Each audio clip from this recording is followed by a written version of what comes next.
Here we go with all the fear streets. Here's number one. So we open up in this town called Shadyside, and at the mall, there's this girl, Heather, who is closing up the bookstore that she works at for the day. And then, of course, she hears a noise as she goes out to investigate. But turns out it's just the janitor, Marty. Heather is then jump scared by her friend Ryan, who works in the store next to her. And Ryan is actually a little bit suspicious. She doesn't say anything. He turns around, he's like, "What did you say?" And you see like a fly buzzing around him. It's very weird. Heather then goes back to the bookstore where she hears a different noise. And when she goes to investigate, she comes face to face with this motherfucker, who we call Skull Mask. A chase scene ensues between them, very much like Scream, mind you, but ultimately, Skull Mask is able to catch Heather and stab her. And as Heather is literally on the ground dying, she pulls off the Skull Mask, and it is fucking Ryan. But now Ryan looks very unwell. He looks very shell-shocked and kind of out of it. Then Ryan is shot and killed by the sheriff, Nick Good. And then we get the opening credits to all three movies. And we learn that Shadyside is like the bad town. Everything bad happens there. No one's lucky whatsoever. And their neighboring town, Sunnyvale, is basically the polar opposite. We also see news articles from 1978 about a Camp Nightwing massacre. And then we jump way back to 1666, where we see records of the hanging of a witch. Her name is Sarah Fear. And apparently, Sarah Fear placed a curse upon the town, the Union, before she was executed for witchcraft. Now, the beginning credits are over, and we're back in 1994. And we meet our main character, Dina, who is going through some sort of breakup with a person named Sam. We also meet Dina's brother, Josh, who is in a chat room with someone called Queen of Air and Darkness. And they're talking about all the killings that have gone down in Shadyside over the years.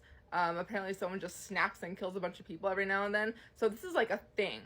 We also see that Josh has like a shit ton of like articles and pictures of like all these massacres all over like board in the basement. So he's like that guy. Later at school, we meet Dina's friends Kate and Simon, who are actually drug dealers, and they're trying to like get the money so they can get out of town. So they're talking, and then they hear an announcement that says, if you're in any extracurriculars, you are required to go to a candlelight vigil later in Sunnyvale. And once they're there, we get to meet Dina's ex-girlfriend, Sam. And they proceed to get into a fight. Meanwhile, everyone else at the vigil are having a full-on fist fight. And later on the bus, Kate is riling everyone up because she is fucking done with Sunnyvalers.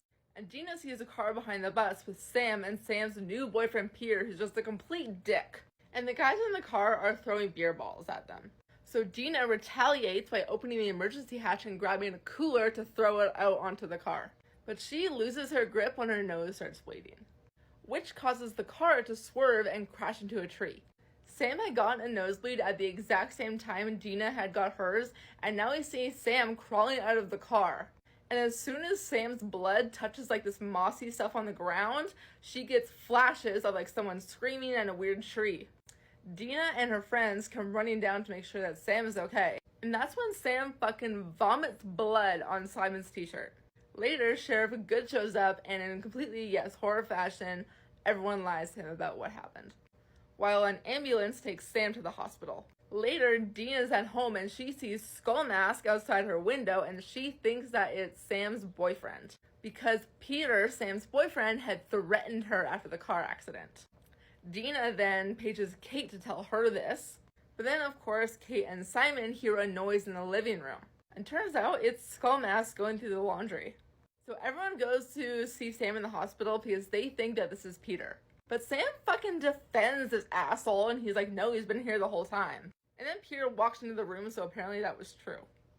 Dina and Sam get into a fight, but right in the middle of this fucking thing, Skull Mask shows up and kills Peter. They also witness Skull Mask kill a nurse, and during a fight, Dina pulls off the mask. And bitch, it's fucking Ryan. So Dina and Sam go to the cops to tell them what they saw, but naturally, of course, they don't believe them.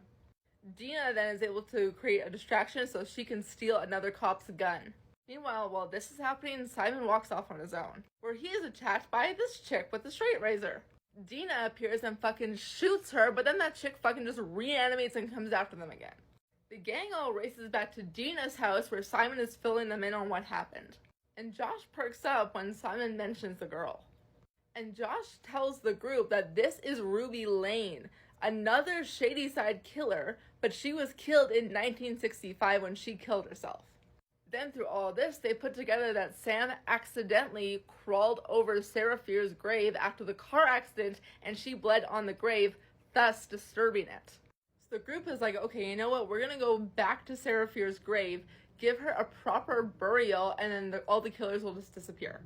But while they're doing that, Josh hears a noise in the woods. And it is the fucking Camp Nightwing killer who just comes barreling out of the woods towards them. But when he does this, he runs clear past Josh as if Josh wasn't even there. The group now figures out that the killers actually only want Sam, because Sam bled on the witch's grave and now the witch is sending all the killers after Sam. And the reason why Skullmask had broken into the house and why Ruby Lane had attacked Simon is because Simon was still wearing that shirt with Sam's blood on it. So the group goes back to Shadyside High School where they set a trap. And basically what they do is they paint the floor with a bunch of Sam's blood leading into the bathroom. And once the killers are all in the bathroom, they trap them and set them on fire. And it actually works. The killers all die. JK, because then they reanimate and come back to life. So everyone now realizes that Sam's fucked because she can't get out of this because the killers won't die. And Kate even goes as far to say, let's just give them Sam. Give them what they want. And of course, Dina fights her on this. But Sam actually agrees to do this and just steps out into the hallway and waits for one of the killers. And the Axeman just starts running towards her. Meanwhile, inside the room, Josh finds an article about someone who survived the Camp Nightwing massacre. So at the last second, they grab Sam and yank her inside and lock the door. So Dina tries to call this person whose name is C. Berman, but it goes straight to voicemail. This whole time the Axeman is chopping down the door. Then the group reads and realizes that C. Berman actually died first and was brought back to life with CPR. So now they know what they have to do. They basically have to do the same thing to Sam. So the group runs to the grocery store where Simon works, and Simon gets a bunch of drugs and says, here you go, you're gonna OD on drugs and we will bring you back with EpiPens. So Sam starts taking the drugs, and the rest of the group is running in different directions with Sam's blood on them, trying to distract the killer. Kate comes in and Skullmask is about to chop up Dina, and she literally fucking blasts him with fucking fire. Kate is a badass. But Skullmask fucking follows Kate and gives her one of the worst fucking fates in horror history, because he puts Kate on a counter and fucking kills her by putting her head through a fucking bread slicer. Simon and Josh both witness this, but before they can do fucking anything, Simon is fucking killed by the Axeman. Dina, meanwhile, is drowning Sam because it takes her too long to fucking overdose.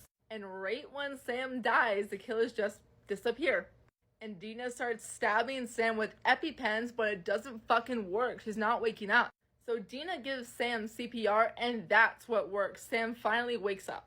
They end up making up a false story for the sheriff who wants to blame it all on Simon and Kate. Fuck you, my guy. Also, the janitor Marty is being held at the police station, so Josh slips him a paperclip so he can escape. So they all go back home and start to move on. That is until Dina gets a phone call from C. Berman, who is surprised to figure out that they are still fucking alive. And Dina's like, yeah, well, we stopped the killers, and C. Berman says, well, you haven't stopped the witch, they're gonna keep coming after you.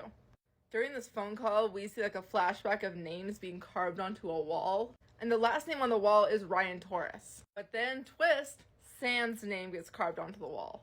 And Dina turns around just in time to see a possessed Sam stab her. A fight ensues between the two girls, but ultimately Dina is able to tie Sam up with the phone cord. And Dina is able to go downstairs and get Josh and bring him back up so he can see what happened. And that's it. Part 1 ends. And words on the screen say to be continued. Alright, don't forget to comment more movies and like this video. And honestly, you guys, I'm only gonna do part 4 if you ask for it, because I did not fucking like that one.